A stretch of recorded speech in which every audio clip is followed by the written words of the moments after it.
As this is the first quiet moment I have had since our splashdown on Earth, I must now apologize for the delay in sending you my report, gentlemen.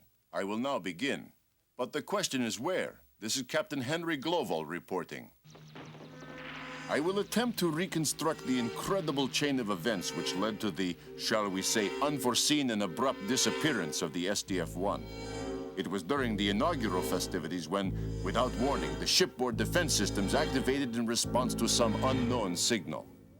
Hey, what's going on here? What is it, Claudia? What's wrong? Every system aboard the ship is starting up without being turned on. The defense system is activating the main gun to fire.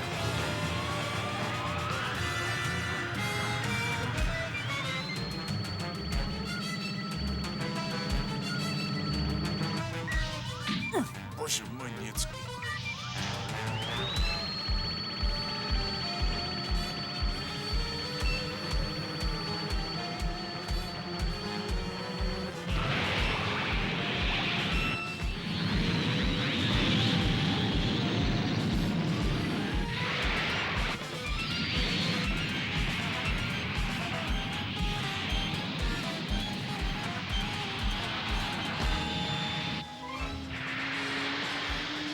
We are under attack by alien invaders in Sector 412. This is not a drill. Repeat, this is not a drill. All forces will proceed at once in battle formation.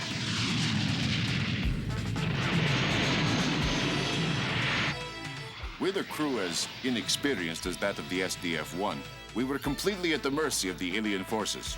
Their vastly superior technology had produced an array of armaments the likes of which had never been even imagined on Earth.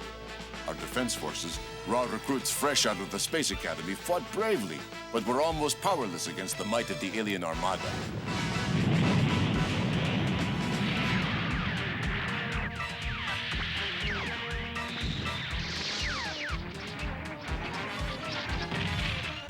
All planes convert to Veritech mode.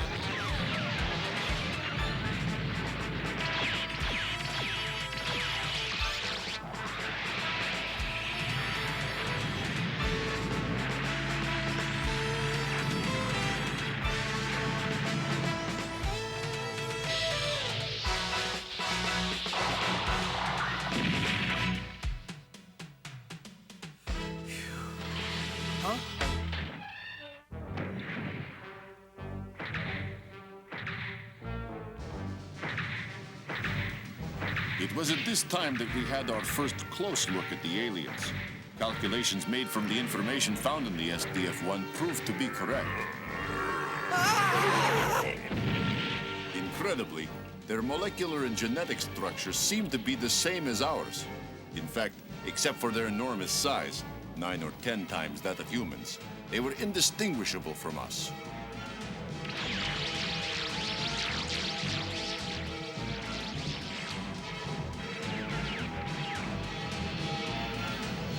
Finally, we attempted to lift off using the untested anti-gravity control system. We were, unsuccessful.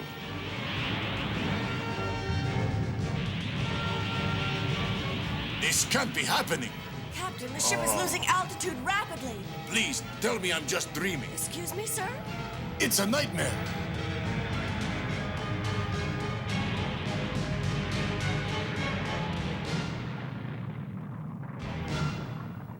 Our liftoff attempt was a disaster, but we eventually rejoined the defense forces out in space. A direct attack by the aliens destroyed almost all of our forces. I had no choice but to escape back into the Earth's atmosphere. It was at that time, and I accept full responsibility for my actions, that I gave the order to execute the hyperspace fold operation.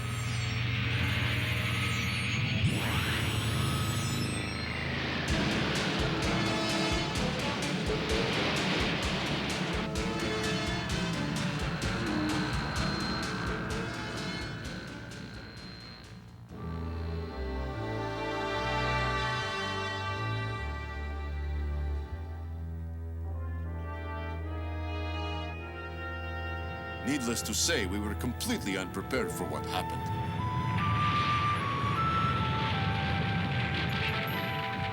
Instead of the planned default point near the moon, we found ourselves just beyond the orbit of Pluto. The battleships Daedalus and Prometheus had been carried into space along with the SDF-1, as had Macross City, the entire island, and even some of the surrounding ocean. We succeeded in mooring the ships to the space fortress, and they have since become integral parts of the SDF-1. We also brought aboard all of Macross City's 70,000 inhabitants. This operation, too, was a complete success. The civilians soon started reconstruction work, utilizing materials from the island, and their situation became almost normal. It was after the disappearance of the fold system that we found we could not fire the main gun, so I ordered a modular transformation. It was a drastic measure, but one that had to be taken. All Veritech scramble. Repeat, all Veritech scramble.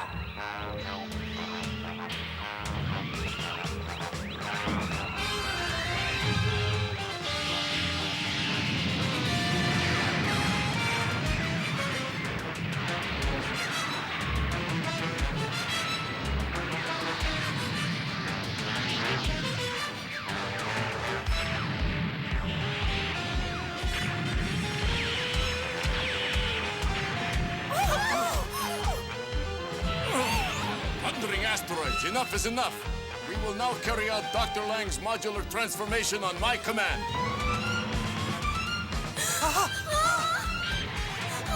Mimi! Save me!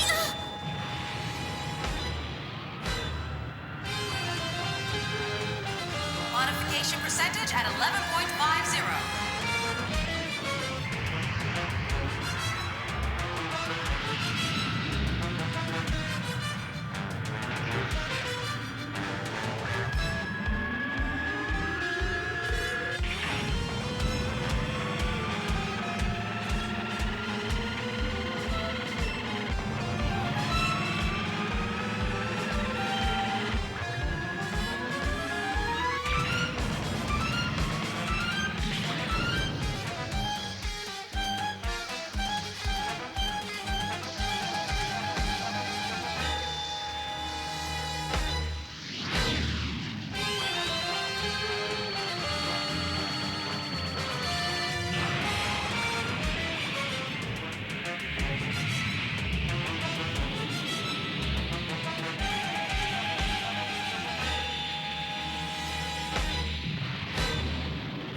We developed a recovery system to take care of the massive damage to Macross City, should we again need the transformation.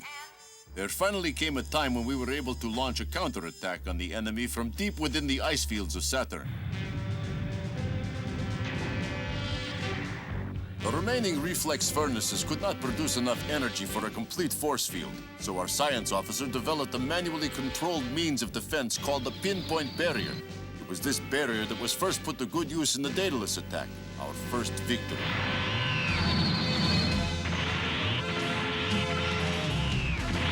I can't move fast enough, I'll never make it!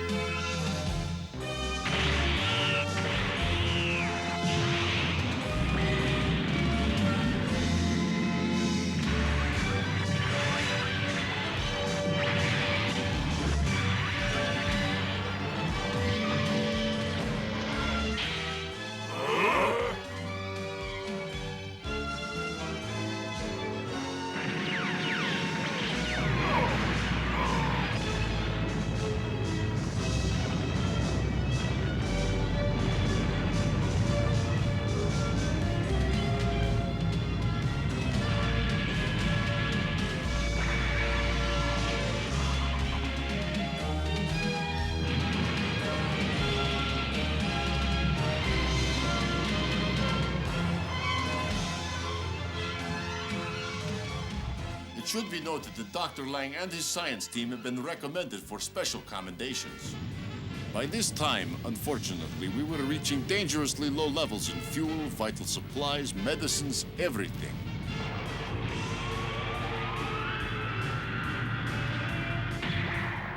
We replenished our stores at Mars Base Serra. This nearly turned out to be the end of our journey. The enemy had planted the entire zone surrounding the base with underground gravity mines.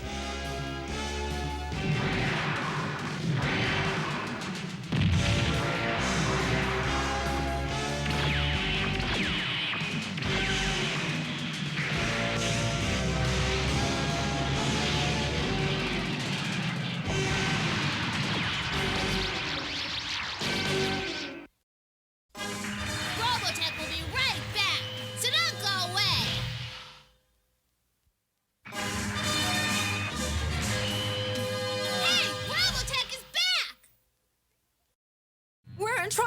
The 6th, 8th, and 18th attack squadrons have all been wiped out. Calm down. I have a plan that might help us to get out of this trap. How can we get to them when they're underground? I know something about this base. There was a reflex furnace put in far beneath it. If we could just get to it and blow it up. Probability check? It looks like it will work. All right, we'll start the operation immediately. Lieutenant Hayes is on the base. Tell her to find the furnace controls and turn them on. Yes, sir. You want me to blow the base up? I want you to put the furnace into overdrive so it will blow up and destroy the enemy's mine system. It's our only chance. There. That should do it. Got to hurry. Warning! Furnace fuel reaching critical mass. Danger! Danger! Security systems at failsafe point. Furnace in overload. Evacuate. 15 minutes to meltdown. Evacuate. Evacuate. Only the bravery of Lieutenant Commander Hayes made it possible for us to escape the aliens' trap.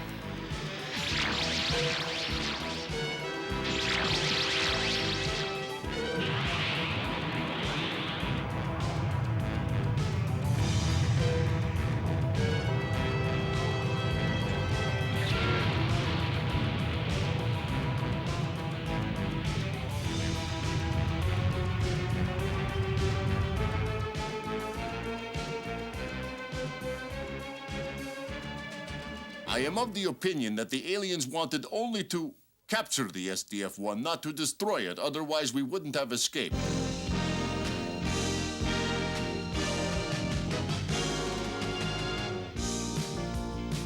Morale was high. We even organized a beauty contest. But with Earth in sight and surrounded by countless enemy ships, we had little time to celebrate.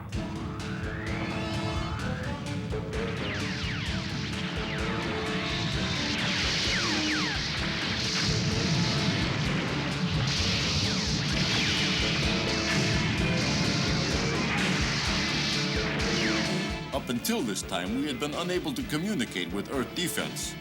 All channels to headquarters were jammed continuously. How, I don't know. And then one day, all jamming ceased. Oh, sir, I'm receiving a communication, but I'm not sure it's coming from Earth. Well, Sammy, I suggest we listen to it then. Yes, sir. In the name of the Zentradi forces, you are ordered to surrender. The last attack was just a warning. You cannot escape. Surrender. Enough!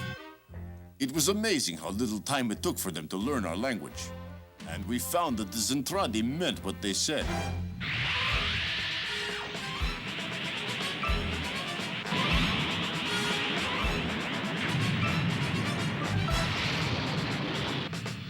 After the destruction of the radar tower, I dispatched Lieutenant Commander Hayes in a cat's eye on a reconnaissance mission to the Zentradi fleet.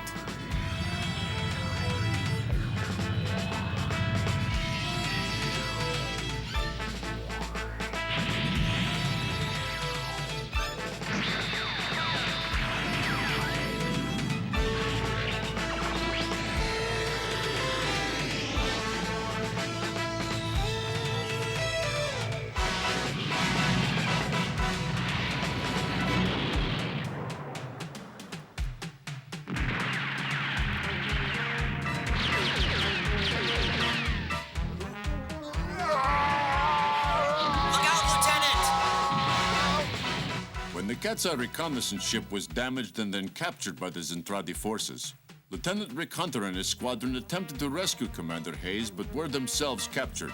There seemed to be no way to escape.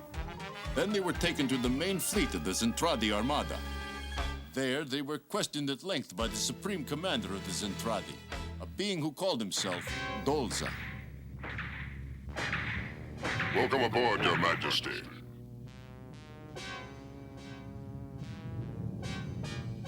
Greetings, Earthlings. My name is Dolza, Commander-in-Chief of all the forces of the Zentradi.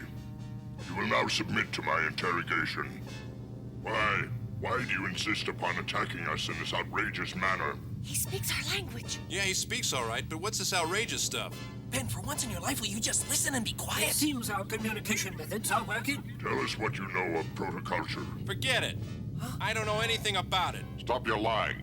Why do you insist upon attacking us? What are you talking about? You're the guys who are attacking us. You deny you've made a secret weapon. And what is your knowledge of protoculture?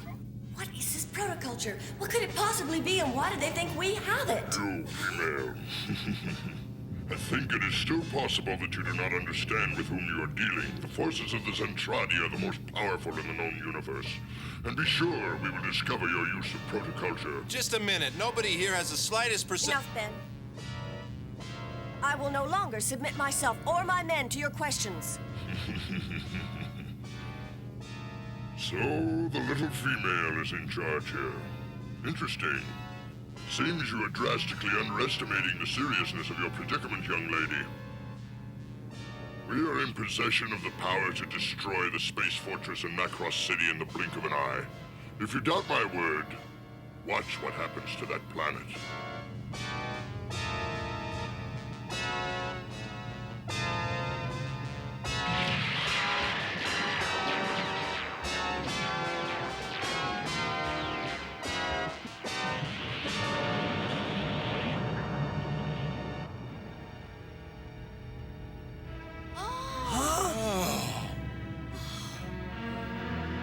Why have you destroyed it? Perhaps now you'll understand the power of the Zentradi and begin giving me some answers. Let us consider it. Very well, you may deliberate, but do it quickly. There's a way out of this. Think, Lisa, think. There's got to be some way of bluffing them. But what could it possibly be? I thought I told you to do your thinking quickly. There must be some reason they choose not to destroy us. I don't believe you have enough power. Impertinence! Are you crazy? Let me handle this. The SDF-1 has much greater power than this bucket of bones. Commander, look out! Hey, what do you think you're doing? And now, my feisty female, I wish to know by what process you become Micronians. Answer me at once, or I'll crush every bone in your body. Stop squeezing her! We're born into this world as Micronians. Born, did you say? Yes, but born from what is the question? From our mothers, what do you think? And how does that happen? Well, it sort of starts with kissing. Demonstrate this kissing for us. You can't be serious. There's no way I'm gonna kiss him. Demonstrate this kissing, or I'll crush all of you. Wait! I'll be the one to demonstrate. Well, all right. Make sure you do. So, now, listen, Lieutenant Hutter, I want you to kiss me. Huh? I want to get their reaction on my video recorder. All right then, but why don't you do it with Ben? Because I'd rather do it with you, Rick. Then you'd better make it a command. You will now proceed. I'm giving you a direct order. Whatever you say, Commander. Are you ready? Yes. Forgive me, Min-May.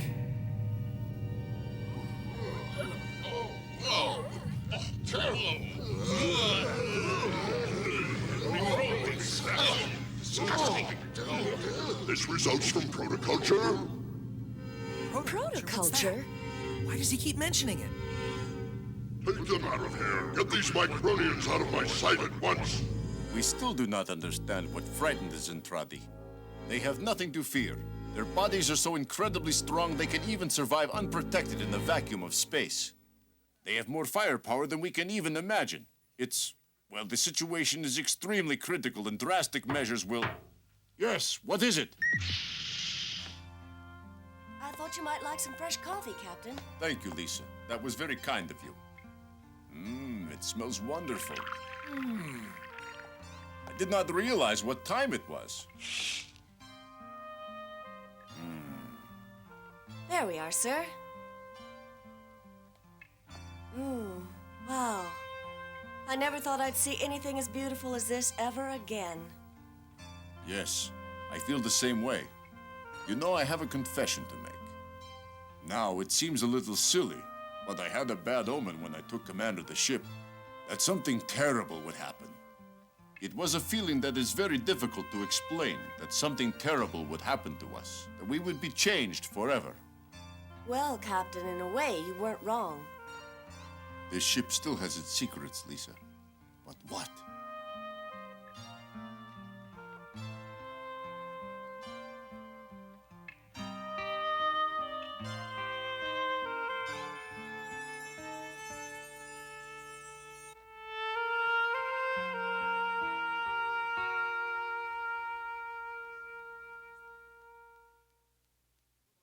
In the next episode of Robotech, Rick is secretly ordered to fly Min-May to Japan to visit her family. The reunion is cut short when Min-May says she will not leave the SDF-1. Meanwhile, Captain Gloval and Lisa Hayes try to convince the United Earth government that continued fighting with the Zentradi will lead to the total destruction of the Earth. Be with us for Homecoming, next on Robotech.